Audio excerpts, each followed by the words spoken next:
अगर आप भी चाहते हैं कि एसएस फिल्म्स मोतिहारी के ऑडियो वीडियो सबसे पहले आप तक पहुंचे, तो इस चैनल को सब्सक्राइब करें और साथ ही बेल आइकन को दबाना। Mix by AG recording studio.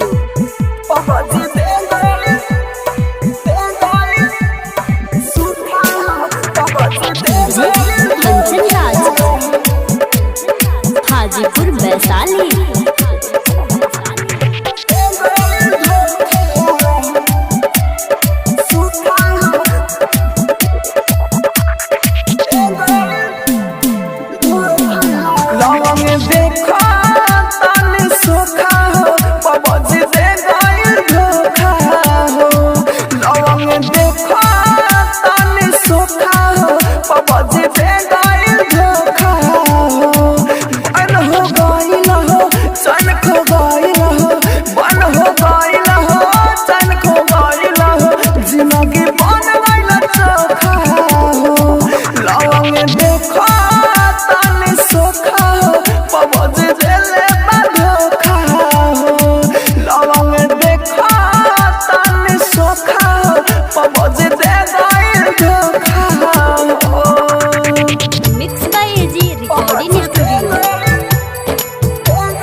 Hajipur Vaishali.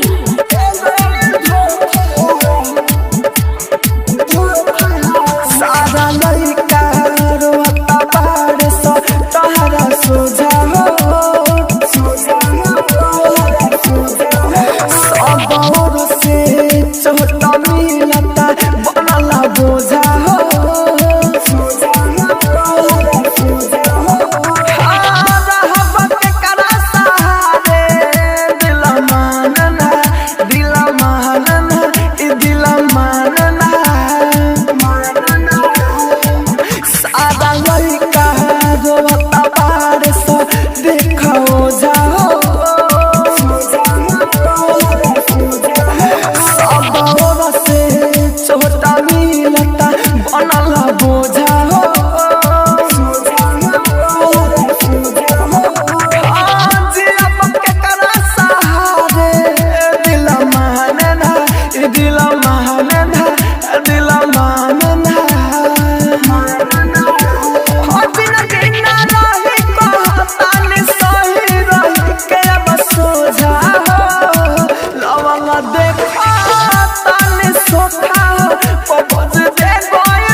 Hajipur Vaishali.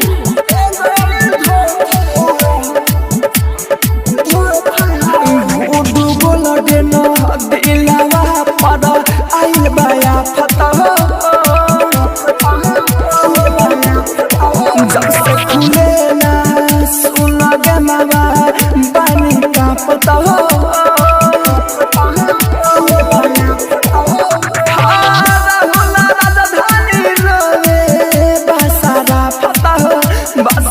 फता हो इशारा फता हो, गुडू बोल देना दिलवा पर आइल बाया फता हो।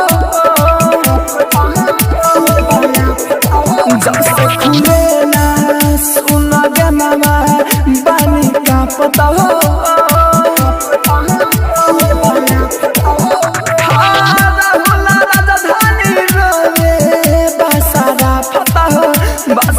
फता हो इशारा फता हो, मोरे जान लगता सब चीजवा भागता ऐसन आइल बावे झोका हो। लवंग देखा तानी सोखा हो, पमज देले बाधोखा हो। लवंग देखा तानी सोखा हो, पमज दे गइल धोखा हो। Mix by AG recording studio Roshanpur.